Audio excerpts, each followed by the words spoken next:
E para darmos continuidade, vamos ter a palestra agora do Gilberto Strefati, Country Manager da Pratia Global, e ele falar sobre o tema Evoluindo a Iniciativa RPA para uma Automation Factory. E agora quero chamar aqui no palco o grande Gilberto Strefati, sobe aqui com a gente. Bom dia! Olá pessoal, tudo bem com vocês? Me ouvem bem agora? Excelente, excelente, Gilberto. É um prazer ter você aqui conosco nessa nova edição. E quero deixar aqui aberto, você já conhece a dinâmica do evento, né? Sim, Então, o palco é seu para fazer o seu show. E no final, a gente volta com as perguntas do pessoal, tá? fantástico, Wagner. Agradecer novamente pelo espaço. A gente nessa parceria extensa ao longo do ano aí com a IMA. A gente estava presente no evento, né, recente sobre o mercado financeiro. E agora a gente vai falar um pouquinho sobre a parte de varejo, né, o que é esse tal de Automation Factory, e comentar um pouco também sobre alguns desafios da área de logística. Eu vou projetar minha tela aqui Excelente. Assim que ele e aparecer, a aí gente a já começa. gente já começa. Tá aparecendo para vocês? Tá aparecendo, só botar no modo de apresentação. Excelente, o palco é seu.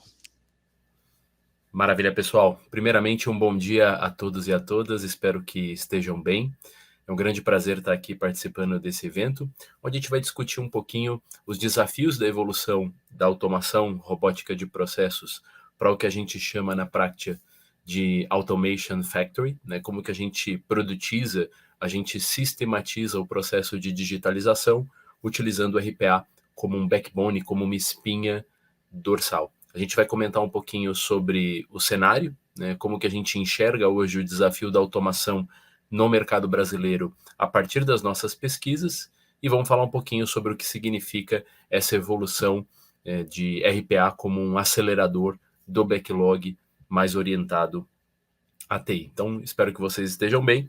Qualquer dúvida ao final, eu vou ficar mais do que feliz em tirar e complementar. Eu deixo aqui o meu contato, como o Wagner bem colocou, eu tenho a honra e o privilégio de ser Country Manager da Practia aqui no Brasil. A gente tem atuado com transformação digital há pelo menos 27 anos. No Brasil, a gente trabalha muito forte o eixo de gestão, transformação digital, agilidade e automação robótica de processos. E eu deixo aqui o meu contato para que a gente depois troque figurinhas e a gente mantenha o relacionamento. Eu queria. A gente combinou, né, Wagner, no último encontro, e eu queria também fazer uma surpresa. Eu sou um dos coautores, curador do livro Jornada da RPA e a Hiperautomação, que com certeza é um dos principais livros do segmento de RPA e hiperautomação no Brasil e na América Latina. E eu convido vocês a participarem do nosso sorteio. A gente vai sortear no final do dia de hoje um livro gratuito. Na nossa sessão da semana passada, a gente fez esse sorteio e a gente entregou. E o que basta fazer somente é seguir a Practia Brasil também nas redes sociais, tanto no LinkedIn como no Instagram, e marcar a gente, né? Tirar uma foto aqui dessa palestra e colocar a Practia Brasil para a gente acompanhar e saber que vocês estão nos seguindo. Todo mundo que seguir a Practia Brasil nas redes sociais, no final do dia a gente vai sortear um livro e vai enviar diretamente e gratuitamente para essa pessoa, tá bom? Então, nas redes sociais, especialmente o Instagram, @practia.brasil. Pois bem, vamos entender o contexto onde a automação robótica de processos e o RPA está inserido. Acho que é muito importante a gente entender como tecnologia é meio e não fim, a que propósito ela serve, né? E por que que a automação robótica de processos é uma tecnologia fundamental e estratégica para os desafios da área do varejo e os desafios da área logística. Primeiramente, a gente está falando de algo chamado transformação digital, né, que é a digitalização dos nossos processos, ou seja, a gente tem uma mudança do paradigma para processos mais manuais, para processos mais digitais, mais orientados a dados e ao uso de inteligência não humana. Quando a gente fala de transformação digital, a gente aumenta muito a densidade tecnológica, a gente aumenta muito o volume de dados. E nesse sentido, obviamente, a gente tem restrições à capacidade humana de processar essa informação.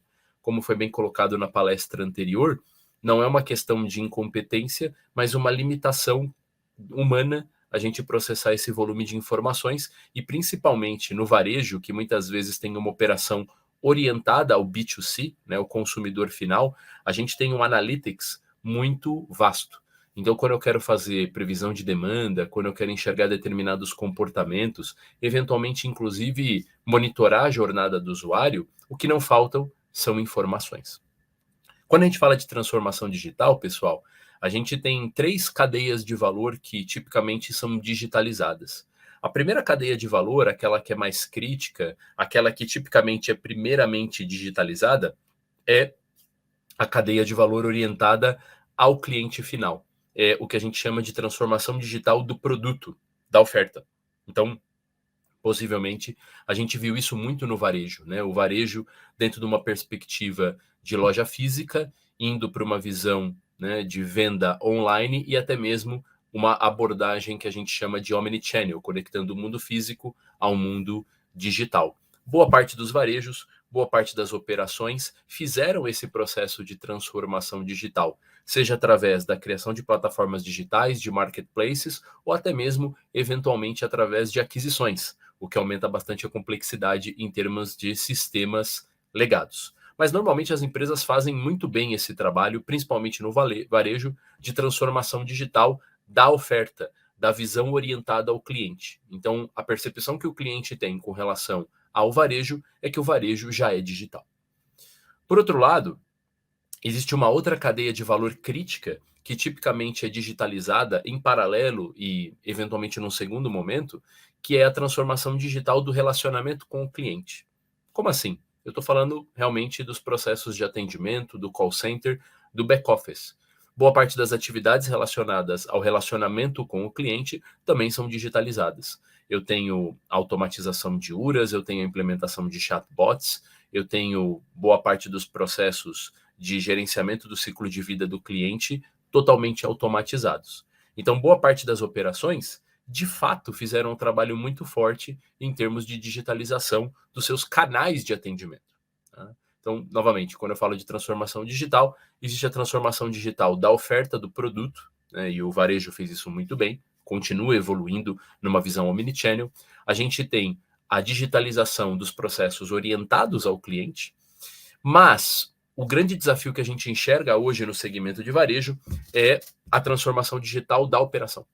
Então, se a gente fosse pensar que a empresa é uma cebola com camadas, as camadas mais orientadas ao cliente externo são as camadas mais digitais. Quando a gente vai analisar as atividades internas que sustentam a operação, e aí eu estou falando das atividades de fato, como RH, compras, logística, operações, elas estão digitizadas, ou seja, elas minimamente a gente tem sistemas que estão ali suportando a operação, mas a gente tem muita coisa que não está integrada, que não tem analytics, que não tem um workflow e eventualmente muita coisa ainda sustentada por planilhas. Então é interessante, né, que quando a gente vai olhar a transformação digital, não é uma coisa só, né? A gente precisa olhar nesse viés das cadeias de valor. Então aqui a gente evoluiu bem, e obviamente faz sentido porque eu tenho um incremento de receita.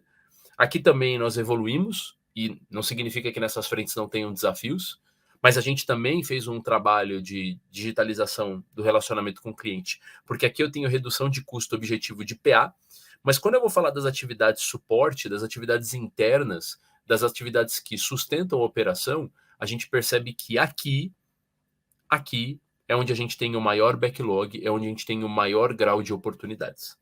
E por que a gente tem esse desafio? Né? Porque a gente tinha que começar por algum lugar, faz sentido, mas principalmente também porque aqui é mais difícil você conseguir mensurar o ROI. Aqui, eventualmente, eu estou falando de soft saving, eventualmente aqui eu estou falando de produtividade, eu não estou falando de sensibilização do DRE, redução de custos ou aumento de receita. Então, aqui a gente tem realmente mais desafios para tratar a transformação digital como um investimento. Tudo bem? Aqui, de fato, quando a gente fala de transformação digital da operação, você do RH, você da área fiscal, você da área de operações, até mesmo da indústria, logística, PCP, o que a gente sabe é que a gente tem, de fato, né, um legado um passivo muito grande, e não necessariamente a gente tem uma integração, um workflow, e a gente não tem uma inteligência end-to-end. E a brincadeira, né, que a gente tem que vender o almoço para pagar a janta. Quer dizer, quando eu vou tratar de digitalização das atividades de back-office, primeiro que eu entro dentro de um funil, né, eu entro dentro de um backlog concorrendo com temas que, de maneira mais objetiva, criam retorno sobre investimento. E, claro, né, aqui eu tenho mais dificuldades, inclusive, em demonstrar o saving. Então, por que a gente não digitalizou tanto as operações internas? Porque é mais difícil, tudo bem?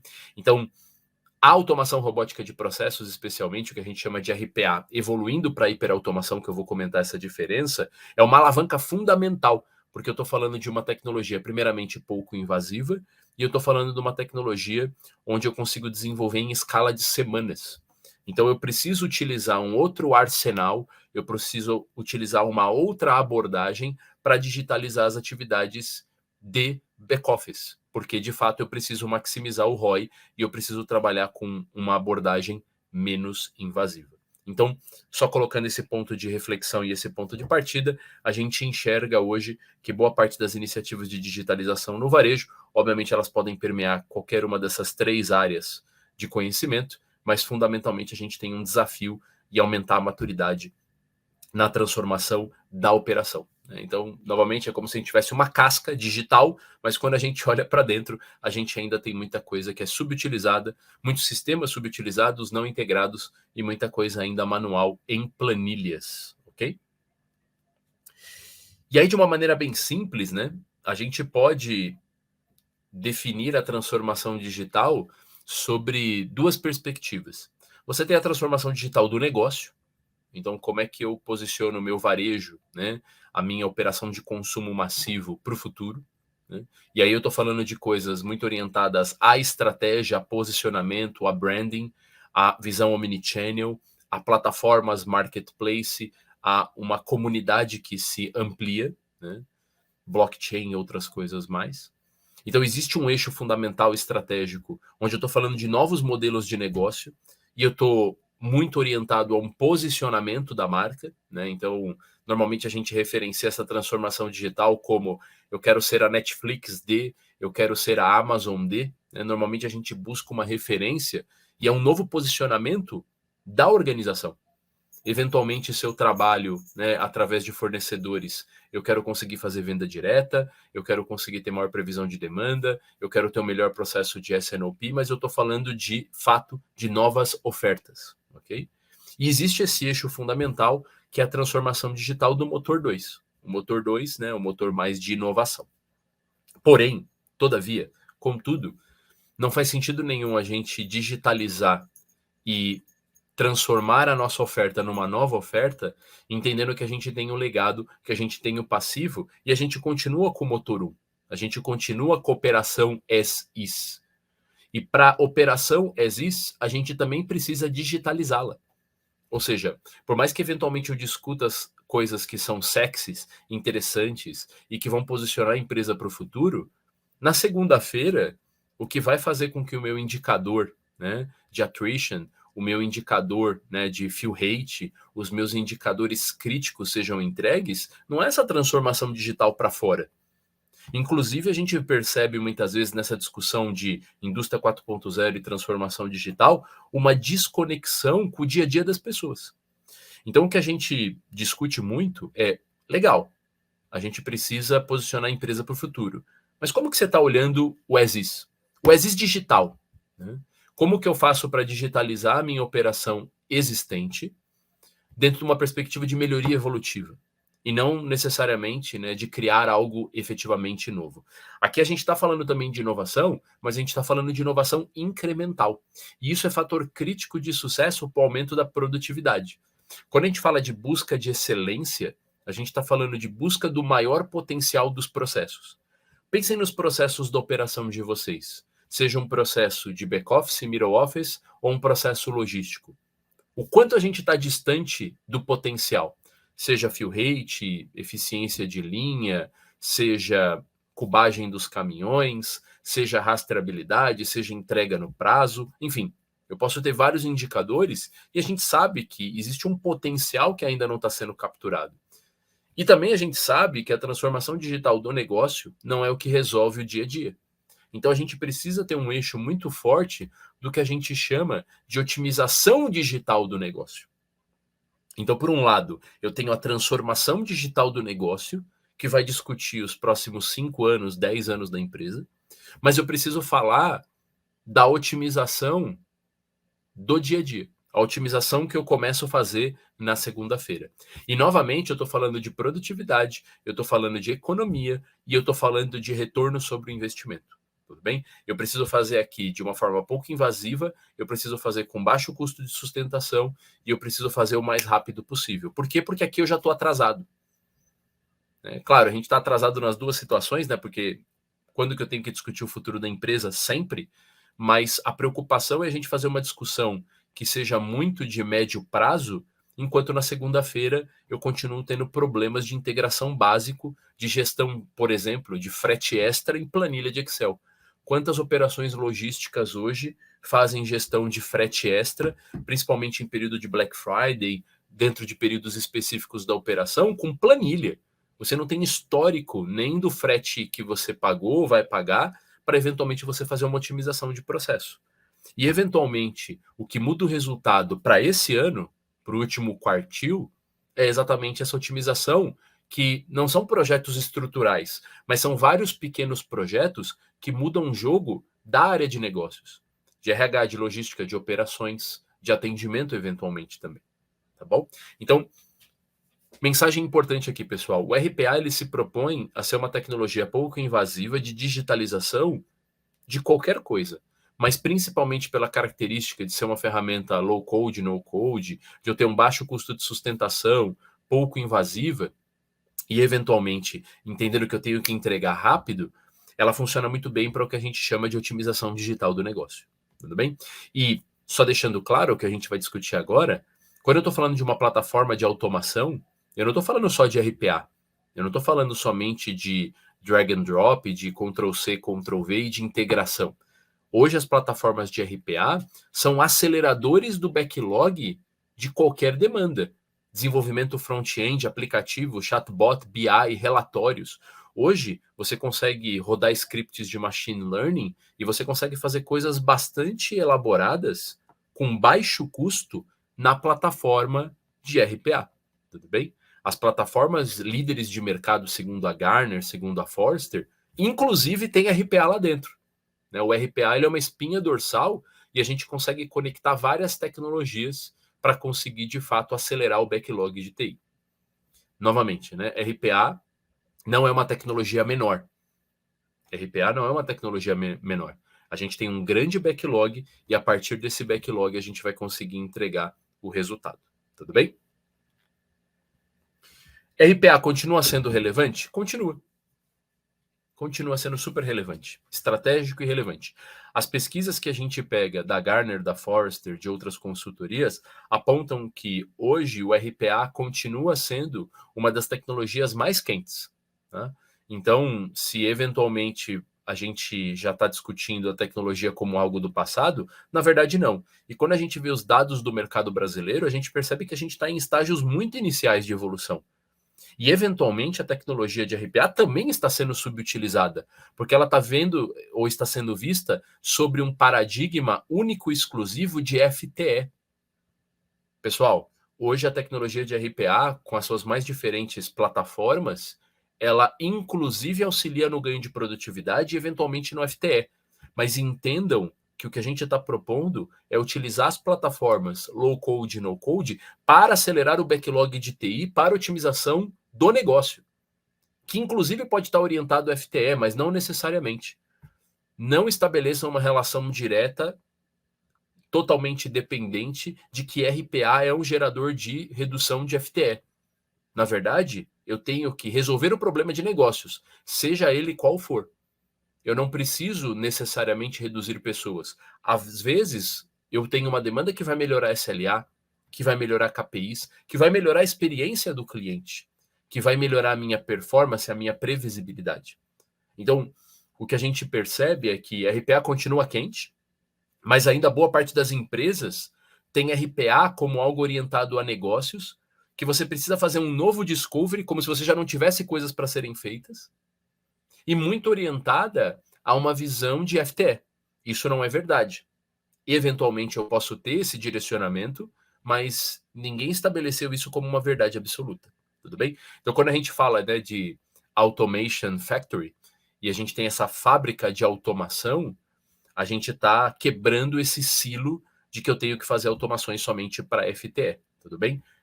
As plataformas de automação hoje, inclusive, eventualmente numa abordagem multiplataforma, porque tem clientes que trabalham com mais de uma plataforma, possibilitam você fazer qualquer coisa que está no backlog de TI. Tudo bem? Com menor custo, com maior velocidade, com menor custo de sustentação. E essa discussão, ela precisa ser mais orientada à TI, que eventualmente se distanciou da discussão de RPA, entendendo que é um trabalho adicional, que é um desafio adicional e que, né, eu só libero acessos, dados, mas essa iniciativa não é minha, é de um tal de um COI lá que eu faço parte. Não. A gente precisa voltar e colocar sobre a pauta do líder de TI as plataformas low-code e no-code como um acelerador de backlog. Tudo bem? Muito bem. Se você pegar 2020, 2021, 2022, se você pegar os grandes tendências da tecnologia, a gente tem várias, né? Mas quando a gente fala especificamente de automação e hiperautomação, continua sendo uma pauta super quente. Tudo bem? Giba, então, automação é uma discussão muito 2019? Não. Até porque, como eu vou mostrar aqui para vocês na pesquisa que a gente fez recente, boa parte das empresas ainda está iniciando o RPA. Tudo bem?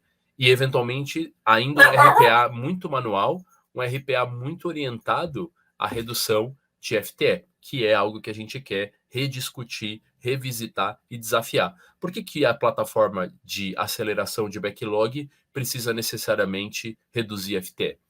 Em muitos clientes e muitas empresas que a gente trabalha, existe um critério objetivo do tipo, se a automação não gerar um FTE, não está aprovada.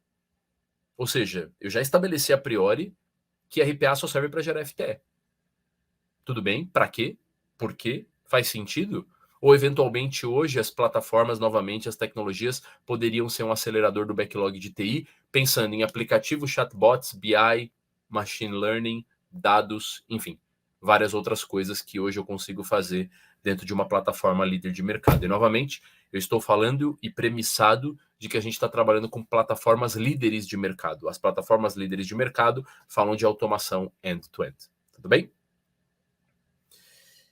E o que hoje tem numa plataforma de automação, né? E o que é essa tal de hiperautomação? A gente precisa automatizar tudo que pode ser automatizado. Tudo aquilo que um humano não deveria fazer, ele não deve fazer. E para isso, eventualmente, eu vou falar, né, de RPA cognitivo, eu vou falar de AI, eu vou falar de machine learning, eu vou falar de process mining, task mining, eu vou falar de workflows, eu vou falar de integrações via API, eu vou falar de analytics, eu vou falar de chatbots, eu vou falar de BI. Hoje o RPA, pessoal, é o que a gente chama de espinha dorsal. O que a gente percebe é que quando a gente vai falar com nossos clientes do quanto que ele conhece, né, das plataformas de automação, ele conhece muito pouco. Tá? E, inclusive, você pode ter, né, e fazer toda a gestão de scripts de outras linhas de código que não são low-code dentro das plataformas de RPA. Hoje você consegue rodar scripts dentro das plataformas de automação. Então você consegue trabalhar tanto com RPA como eventualmente com outras tecnologias. E essas soluções, elas já são nativas. Você tem motor de inteligência artificial, você tem motor de interpretação de textos, documentos, você já tem OCR nativo. Existem tantas coisas hoje dentro das plataformas de automação que o que a gente sabe é que existe subutilização. E, novamente, se você pegar o backlog hoje da área de negócios para otimização da operação, com certeza tem coisas ali que a gente poderia colocar nessa esteira. Novamente, né? A linha de raciocínio padrão é que eu vou fazer um discovery e eu vou fazer um levantamento de oportunidades de automação e eu vou gerar um novo backlog para a iniciativa de RPA. Ok. Isso parte da premissa que eu já não tenho backlog. E, novamente, o que a gente sabe é que, tipicamente, este backlog ele está orientado principalmente a FTE. Mas, e se a gente fizesse um trabalho de análise crítica do backlog que hoje já existe com as áreas de negócio e a gente integrasse essas tecnologias no que a gente chama de Automation Factory. Ou seja, a gente não vai trabalhar somente orientado a FTE e a gente não vai trabalhar somente orientado à tecnologia de RPA. A gente vai incorporar essas ferramentas para que a gente desenvolva as melhores soluções, ponto. E aí, como eu estou trabalhando com ferramentas low code e no code, em essência eu estou ganhando semanas, eu tenho um baixo custo de sustentação e eu tenho uma extremada redução de custos. Tudo bem? Então, novamente, né? Ponto que a gente precisa rediscutir, revisitar e eventualmente reapresentar ao CIO, CTO e ao CFO é: olha, RPA não é só automação de atividades repetitivas de baixo valor agregado. Não é só integração de planilhas. Hoje, quando eu falo de plataformas de automação, eu estou falando disso tudo. Tudo bem? Eu consigo fazer coisas bem refinadas, bem elaboradas nessa visão end-to-end. Tudo bem? E essa é uma dúvida que eu gostaria que vocês colocassem aí no chat, para a gente poder depois bater um papo no final. Se hoje realmente a iniciativa de RPA já não está colocada como algo muito orientado à automação e FTE. O que a gente está propondo aqui é revisitar esse conceito e alavancar outras iniciativas a partir da automação. A gente fez uma pesquisa aqui no Brasil com algumas empresas as quais a gente atua e outras que a gente não atua, então a gente fez uma pesquisa bem ampla no Brasil e alguns números chamam a atenção, né? E o varejo está inserido dentro desse contexto, né? A gente atua fortemente no varejo aqui no Brasil, então a gente tem alguns números aqui que chamam a atenção. Primeiro, né, boa parte das iniciativas de RPA, 30% a 50%, falham no início. E o que é falha no início? Eu não atinjo os resultados esperados, eventualmente demora mais tempo do que eu achar que demoraria, eventualmente eu faço menos automações que eu acho que eu conseguiria fazer. No ano 1 eu vou fazer 100 automações. Ok. Né? Isso é um wishful thinking, é um desejo. Eventualmente o que você consegue no ano 1 é algo ligeiramente menor. E por que essas iniciativas falham? Né? Por falta de preparação. Tá? É por eventualmente achar que a tecnologia de RPA não é desenvolvimento de software. É você não considerar que existem necessidades de boas práticas, que eu preciso de uma equipe competente, que eu não vou trabalhar só com júnior, eu vou ter uma equipe de sêniores, de arquitetos, porque de fato eu estou acelerando o backlog e eu estou fazendo coisas super refinadas que não são triviais. Tá? Se alguém um dia te contou que RPA é mais fácil, possivelmente nunca trabalhou com RPA. Se você quiser fazer um RPA que não funciona, sem regra de exceção, que não orquestra bem, tudo bem, você consegue fazer um RPA.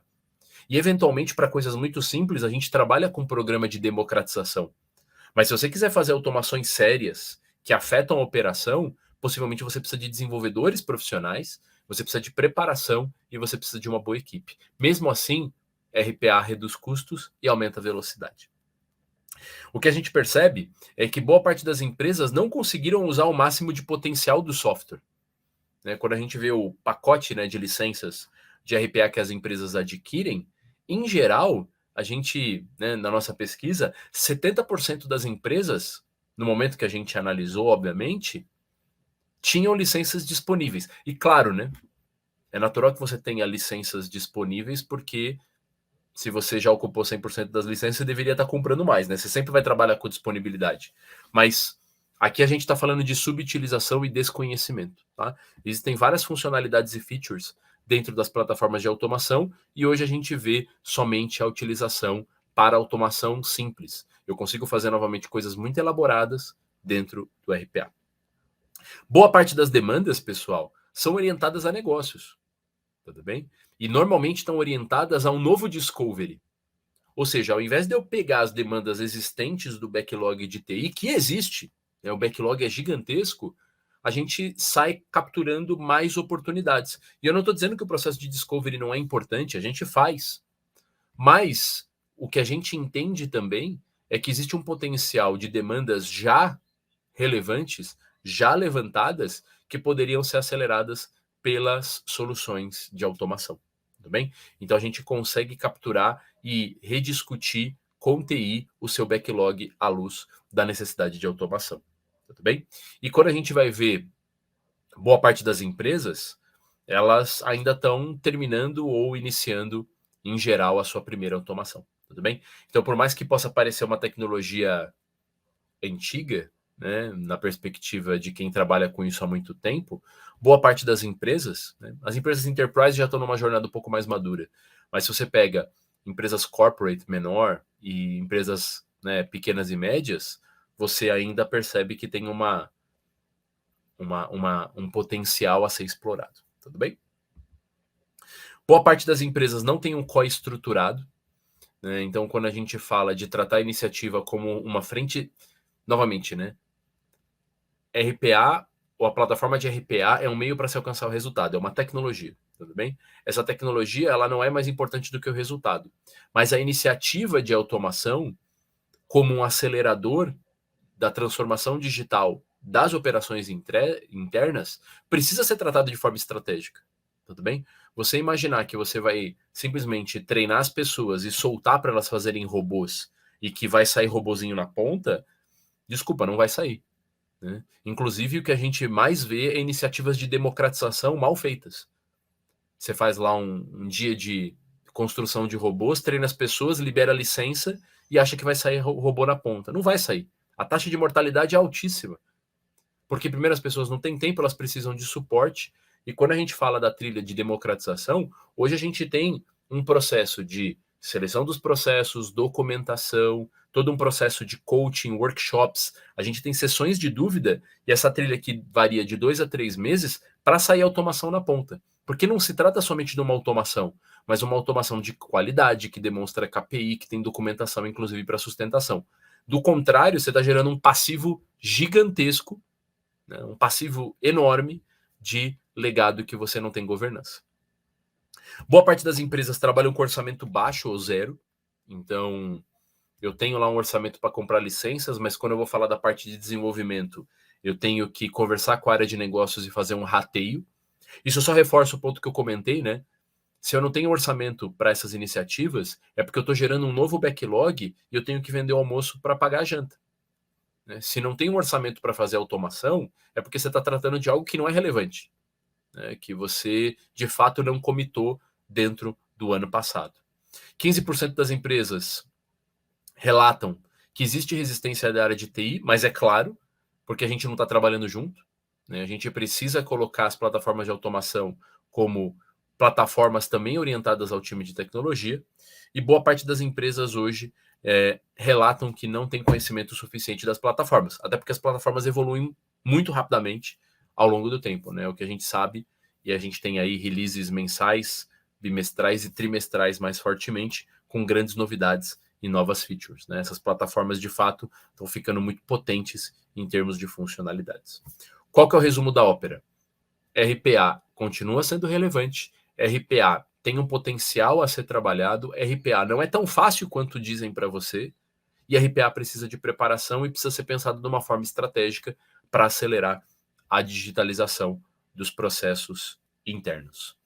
O que a gente enxerga, né? A gente enxerga um caminho da automação inteligente através dessa automation factory, né? Essa fábrica de automação. Primeiramente, possivelmente, as primeiras automações serão automações simples, de baixo valor agregado, de atividades repetitivas, de processos estáveis, muito orientadas a FTE, ok? Porque eu preciso começar por algum lugar e eu preciso demonstrar resultado, né? Então, a partir dessas iniciativas, eu consigo, de fato, evoluir e eu consigo demonstrar alguns key wins, tudo bem? Então, dentro de uma estratégia de gestão de mudanças, é natural que eu tenha um foco mais forte em FTE, tudo bem?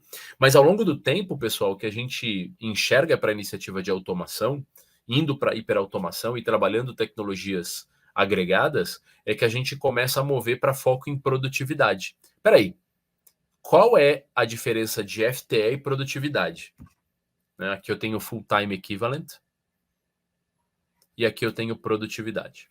Produtividade é fazer mais com menos, tudo bem? E não necessariamente eu estou gerando economia de pessoas, ok? Aqui eu estou falando realmente de sensibilização do custo operacional a partir do número de pessoas alocadas no processo. E é natural que, eventualmente, para algumas atividades, a gente tenha esse foco. E não se trata de demitir as pessoas, mas eventualmente liberar essas pessoas para outras atividades. Ao longo do tempo, a gente vai trabalhar a camada dos SLAs, dos SLOs, dos KPIs, dos indicadores de performance.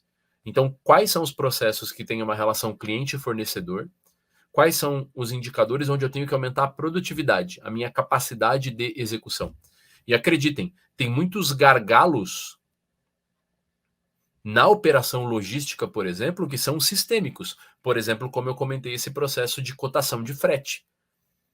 Eventualmente, se eu não tenho esse processo de cotação de frete automatizado, com certeza isso afeta a minha operação logística, isso vai afetar meus indicadores de picking, staging, de chamada dos caminhões e eventualmente o meu custo operacional ou eventualmente, inclusive, o meu tempo de resposta. Tudo bem? Então, novamente, a gente pode trabalhar mais forte ao longo do tempo a produtividade.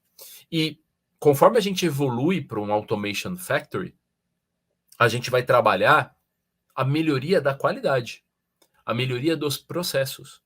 E a gente vai começar a trabalhar com um foco mais externo. Tudo bem? A gente vai trabalhar com foco externo. E esse foco externo é fundamental. Através disso, a gente consegue trabalhar fortemente essas operações. Tudo bem?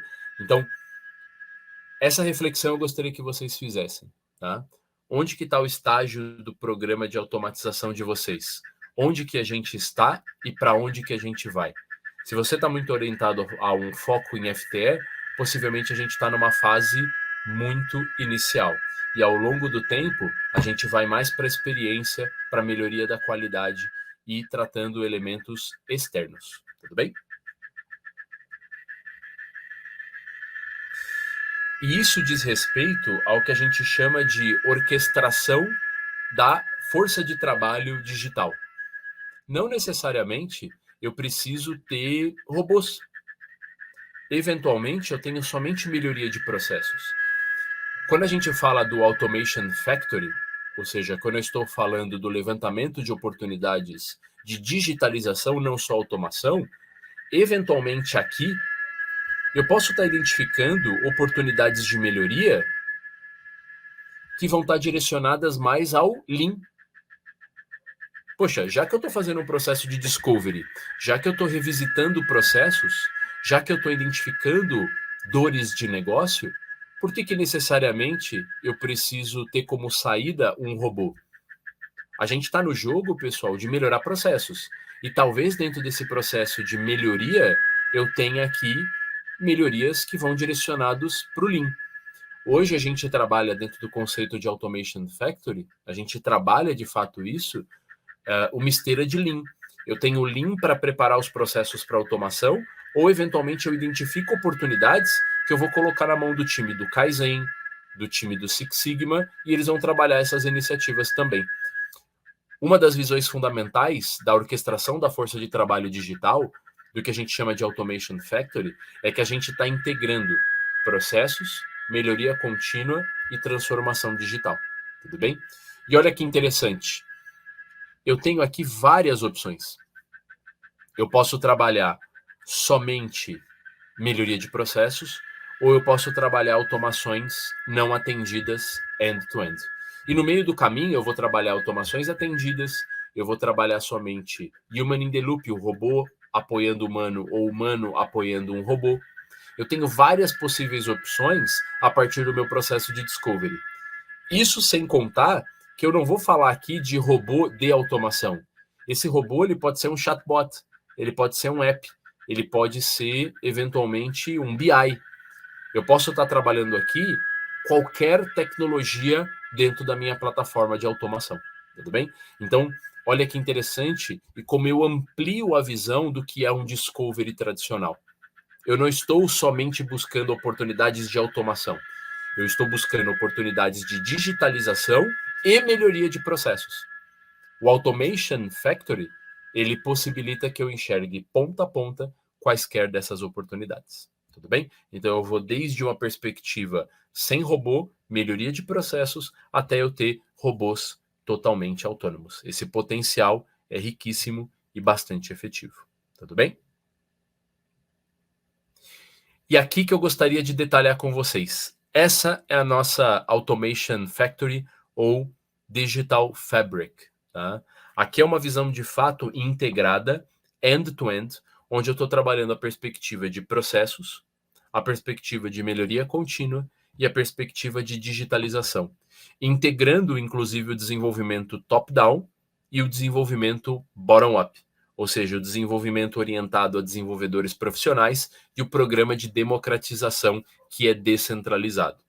Isso aqui, ele se estabelece a partir de um COI, que pode ser um COI centrado ou um COI federativo, mas a gente tem alguns elementos centrais que são fundamentais dentro do que a gente chama de Automation Factory. Primeiro, gestão da demanda. A gestão da demanda, ela não vai fazer só um processo de discovery. Eu tenho um processo ativo e reativo. Eu tenho que ter capacidade de identificar oportunidades de automação com base no direcionamento estratégico, KPIs, ativo, e eu tenho que ter capacidade de recepção de ideias de digitalização, reativo. E mais do que isso, aqui também eu tenho o processo de revisão do backlog de TI. A primeira coisa que a gente faz dentro da gestão da demanda é ampliar o conceito do que a Automation Factory faz, e, claro, a partir disso, definir os canais de captura dessas oportunidades. Em última instância, eu vou ter um funil onde eu defino se eu vou fazer automação, se é uma melhoria de processos, e se eu estou falando de RPA, se eu estou falando de RPA com automação, se eu estou falando de task mining, se isso vai ficar na mão de um desenvolvedor cidadão, se isso vai ficar eventualmente na mão de um squad, se eu vou fazer com BI, sem BI, se eu vou fazer um aplicativo e qual eventualmente é a tecnologia que eu vou utilizar. A gestão da demanda numa Automation Factory, ela é ampliada, conectando novamente processos, melhoria contínua e digitalização. Aqui eu tenho uma discussão ativa e reativa e eu tenho uma discussão das tecnologias que compõem a minha fábrica de digitalização. Tudo bem? Novamente, o que a gente vai gerar é um backlog numa visão anual, revisado trimestralmente para eu direcionar capacity. Tudo bem? Uma vez que eu tenho essa gestão de demanda bem estabelecida e eu tenho a capacidade de conectar isso à estratégica através de uma abordagem ativa ou eventualmente eu criar um processo de captura reativo ou até mesmo eu tomar o backlog de TI existente, eu vou criar essa esteira de automação. A parte de melhoria de processos e de digitalização, nesse caso aqui, ela considera se o processo ele está pronto para ser automatizado, se ele precisa ser automatizado ou não. Eventualmente, eu não preciso automatizar. Somente uma abordagem de revisão de processos Lean já é o suficiente. E, eventualmente, esse processo precisa ser digitalizado. Mas, como a gente sabe, pessoal, às vezes os processos não estão prontos. Aqui dentro dessa estrutura do item 2, a gente tem Kaizens de digitalização.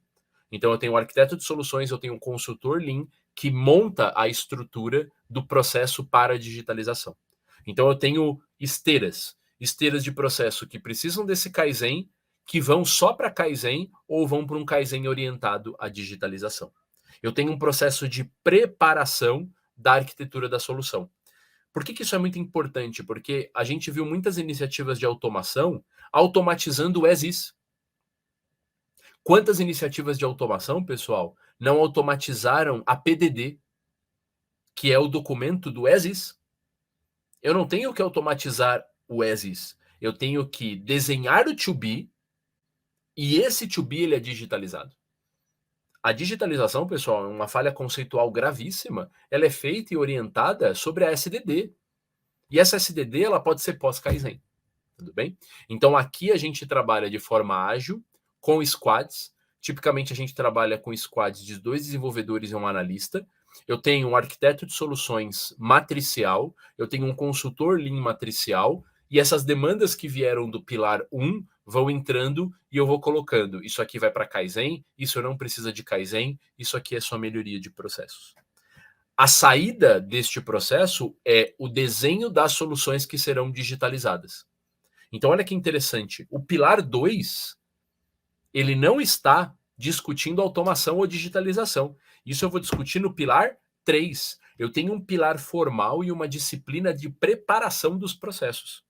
Tudo bem? Porque, de fato, dentro do que a gente chama de Digital Factory, a gente tem a melhoria de processos conectada ao trabalho de transformação digital. Não faz sentido nenhum a gente, por mais que a gente fale, né, e a gente verbalize, minha iniciativa de automação não pode automatizar processos que não são bons, trash in, trash out, a gente verbaliza, mas como isso é colocado em prática?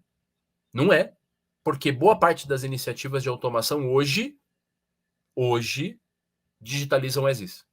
Tudo bem? Isso está errado e por isso que a gente colocou esse pilar de melhoria de processos.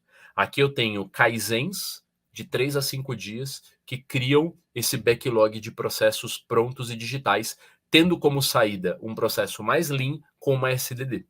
E o arquiteto de soluções, junto com o consultor lean, desenha essa solução e define qual é a tecnologia que a gente vai utilizar. Se é RPA, RPA com BI, RPA com chatbot, chatbot com BI, se eu tenho eventualmente um front-end, se eu vou ter scripts em Python sendo orquestrados, o que a gente está fazendo aqui? Ou seja, aqui eu tenho um trabalho forte, formal, de arquitetura da solução. E lembrando que, eventualmente, eu estou capturando um backlog DTI já existente. Eu não preciso fazer necessariamente um trabalho de discovery adicional. Tudo bem? Entrou na automação digitalização. E aqui a gente coloca automação / digitalização, porque a gente não quer que fique somente uma visão de RPA. Tudo bem? Então, considerando que eu tenho, novamente, né, RPA como backbone, machine learning, inteligência artificial, chatbots, aplicativos e BI, process mining, task mining, todas essas tecnologias estão consideradas. Eu preciso ter squads, que são os desenvolvedores e os analistas, que são multifuncionais de fato, que precisam conhecer, inclusive, de outras tecnologias. Tudo bem? Hoje a gente trabalha com modelos de squad, como eu disse, né, de 2 desenvolvedores e um analista, e eventualmente eu tenho squads mais capacitados para migração de solução, eventualmente que conhecem mais de uma plataforma específica que trabalha um determinado tipo de solução tecnológica, e outros squads que estão mais orientados a RPA. A distribuição dos squads ela pode ser por BU, por unidade de negócios, ou por tecnologia. Tudo bem? E normalmente a gente tem squads no plural. Se, eventualmente, né, o modelo de squads e as equipes estão alocadas e surge uma demanda super importante, nós, da Praxia, suportamos com uma fábrica externa. Então, você pode ter uma equipe nossa alocada dentro da sua estrutura, a gente está acelerando esse backlog e desenvolvendo, mas se surge uma demanda e a fábrica alocada na estrutura de vocês está cheia, vem para a gente já alinhou a documentação e a gente vira um braço externo, um braço adicional. Legal? Beleza. Entregamos a solução digital. O que a gente vai fazer? A gente vai ter a operação inteligente. E o que é operação inteligente? Eu vou discutir tecnologia, licenciamento, scheduling e melhoria evolutiva das automações. Pessoal, o time de sustentação não é um time menos importante, porque o time de sustentação não faz só melhoria corretiva.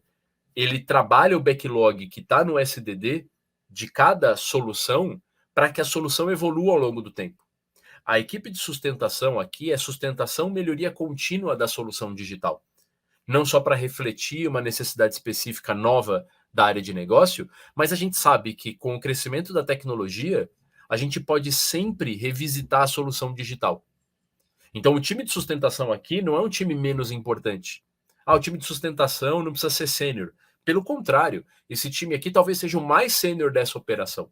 E o que a gente está fazendo? A gente está fazendo toda a parte de desenho de regra de negócios, documentação de processos, demonstração de sensibilização de KPIs, utilização de licenças, demonstração de resultados e melhoria evolutiva. E esse ciclo ele vai se retroalimentando ao longo do tempo. Quando a gente sai do RPA para um Digital Fabric, que é o que a gente está propondo aqui, a gente consegue acelerar muito o backlog.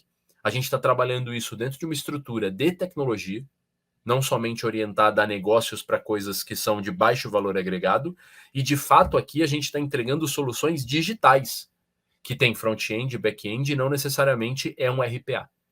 Novamente, reforço, hoje as plataformas de automação possibilitam que você pegue qualquer demanda de negócios e entregue utilizando soluções low-code e no-code, tudo bem?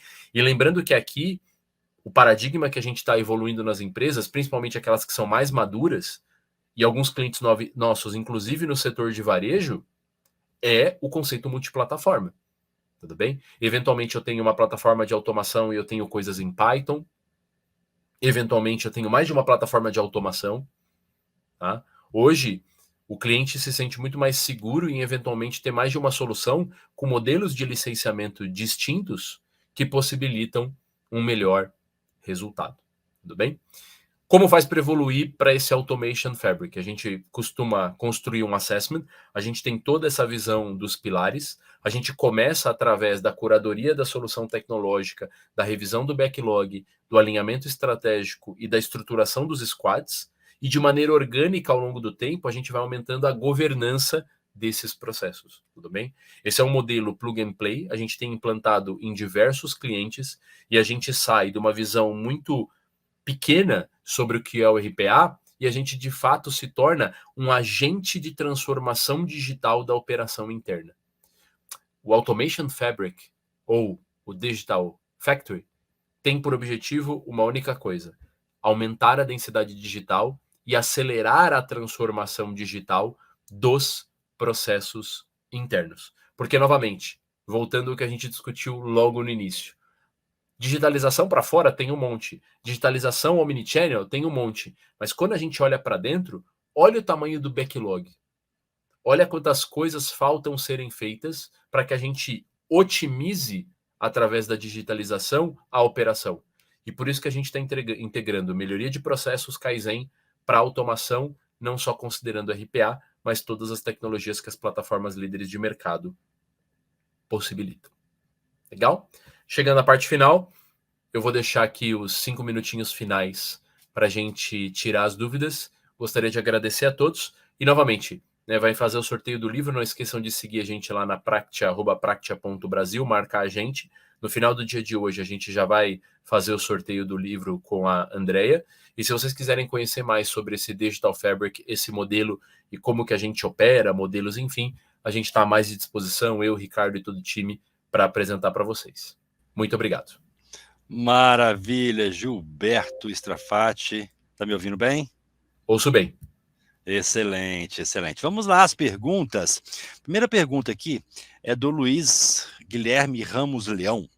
O RPA automatiza a manipulação de planilhas. Isso significa que elas não vão acabar? Essa é uma discussão bastante importante, né? Se eu estou automatizando processos que não estão devidamente integrados, eu não deixo de fazer integração? Na verdade, não, porque essas automações e essas integrações, de fato, nunca seriam feitas. A gente não está concorrendo com a demanda de integração. É que a gente precisa ser muito sincero de que elas nunca seriam executadas, porque no critério de custo-benefício, na matriz 2x2 de priorização, é um backlog praticamente estacionário. Então, a gente vai conviver cada vez mais com soluções orientadas ao usuário, e a automatização, de fato, é uma ferramenta que possibilita que a gente faça as automações. Por mais que a gente imagine os workflows, os RPs, os CRMs, criando uma visão end-to-end, a gente não consegue conter o ímpeto humano de criar uma planilha. Então, não é concorrência, a gente só está fazendo aquilo que não seria feito tipicamente e que a gente precisa acelerar, porque do contrário vai ficar parado como está. Maravilha, vamos lá, temos mais. Gente, comentários fica entre vocês aqui, tá bom? Vou focar nas perguntas. Maicon de Souza, utilizar o Task Capture ou Task Mining a nível área de negócio, um para levantamento do requisito e outro para apuração dos requisitos. É uma boa oportunidade de escalabilidade na democratização, na transformação digital, como start de uma jornada Citizen? Sim, não necessariamente só para o Citizen, tá? Só para explicar, né? Task Capture e Task Mining são tecnologias ou nomenclaturas para você gravar o comportamento do usuário e criar um documento. Então, ao invés de eu tentar sentar do lado do operador ali do processo e mapear mão a mão, eu gravo ele e já sai o documento nativamente. Os processos eles mudam tão rapidamente que se eu não começar a utilizar soluções digitais para mapeamento, a única certeza que eu tenho é que aquele fluxo ele está defasado e ele é muito particular. Em um mundo digital, a gente precisa trabalhar com soluções digitais. Então, sim, task mining, process mining são tecnologias que possibilitam a gente evoluir na digitalização através do entendimento pleno dos processos, mas não só para o Citizen, tanto para o Citizen como para as iniciativas do Automation Factory. Se a gente utilizar essas ferramentas para criar o as-is, e não significa que a gente está fazendo to be, tem que entrar naquele motor de melhoria, com certeza a gente dá vazão. Excelente. Vamos dar continuidade aqui. O Fábio está perguntando o seguinte: não posso automatizar o processo as-is e incrementando esse processo até chegar no top B, no to be? É errado? É ruim? Poder a gente pode tudo. A pergunta é por quê? Por que que eu vou automatizar o as-is se eu poderia rapidamente fazer um trabalho de preparação que vai otimizar o uso de licenças e vai criar uma automação mais potente e robusta? Então, o motivo pelo qual eu não estou conseguindo fazer isso é o ponto de reflexão. Se é simplesmente porque eu tenho que começar o quanto antes ou porque eu não estou conseguindo me integrar com a área de melhoria contínua. De qualquer maneira, existe um potencial subutilizado. Eu não diria que é errado, mas eu entendo que o motivo pelo qual isso não está ocorrendo é uma reflexão importante de integração de processos e tecnologia. Excelente. Vamos lá, temos mais duas perguntas. Se não der tempo, gente, de responder todas, a gente já interagir, se conecte ao palestrante, tá? O Bruno está perguntando: na sua opinião, qual seria o formato ideal para uma organização, analistas em cada área de negócio ou equipe centralizada absorvendo todas as demandas? Existem tantas iniciativas de digitalização em uma empresa que nenhuma área centralizada dará conta. Tudo bem? Por algum motivo de governança, a gente entende que inicialmente a gente começa centralizado, né? Porque eu tenho mais capacidade de análise crítica, eu consigo definir boas práticas. Então é natural que ao longo do tempo haja descentralização. Hoje o modelo que a gente faz do Digital Factory, a gente tem o squad por área de negócios. Então não só o analista, mas os desenvolvedores por área de negócios. Tá? Então o modelo que a gente opera hoje, tanto por especificidade técnica como por vertical. Então eu tenho um squad só para atender uma VP, assim como acontece com outras áreas, né, de suporte, a gente vai tendendo para esse caminho de você ter um ponto focal local, de você ter desenvolvedores locais e você ter inclusive um squad local. Mas novamente, a gente tem que começar por algum lugar e é natural que a gente comece de uma maneira mais centralizada para criar boa prática. A gente tem que começar centralizado pensando em descentralizar. Maravilha. Temos 3 perguntas ainda, Gilberto. Vou fazer aqui a do Simão Pedro e as outras 2 eu te mando para poder responder ao pessoal, tá? Para a gente poder dar continuidade. O Simão Pedro pergunta: como equilibrar a pressão de entrega com a qualidade de entrega dentro da Factory? E como o RPA pode nos ajudar? Esse é um grande desafio e a resposta é alinhamento estratégico. A gente precisa tratar o Digital Factory e o Automation Factory como uma iniciativa séria junto com TI, e não usando a TI só como enabler, né? É orientada à área de tecnologia para que a gente tenha uma transformação digital também de dentro para fora. Então isso aqui é uma alavanca estratégica de digitalização da operação, porque a gente precisa de fato otimizar e digitalizar o motor 1. Excelente, Gilberto. Eu já estou pegando as perguntas, eu vou te mandar. Se você conseguir responder via texto, eu colo para eles aqui hoje ou amanhã como resposta, tá? Legal. Eu quero deixar aqui agora, Gilberto, primeiro assim, gratidão. Gente, já se conectem lá à Prática, como ele falou, já tirem um print da tela, faça a postagem, marque eles para participar do sorteio que eles farão do livro RPA, que é esse livro aqui, ó. Olha que maravilha. Exatamente. Esse Esse é o filhinho. O meu está aqui, eu não fui autor dele, mas eu estou muito envolvido com a jornada colaborativa também. Legal, grande bonito. Quero deixar aqui aberto para você fazer a consideração final e despedir do pessoal que está conosco aqui nessa parte da manhã. Wagner, só agradecer e colocar a gente à disposição. Acho que as discussões elas têm evoluído ao longo do tempo. A gente percebe o nível das conversas aqui dentro do fórum, né? E hoje a IMA é um vetor aí de inovação e de troca de experiências. Então a gente precisa ir além, a gente precisa discutir metodologia, boas práticas, e a Prática tem isso como core, né? Então, se você de fato quer trabalhar com automação inteligente de processos, evoluir para um modelo mais robusto e estratégico, a gente está mais que à disposição, e parabenizar você, a IMA, todo o time aí por promover esse tipo de bate-papo. Contem com a gente.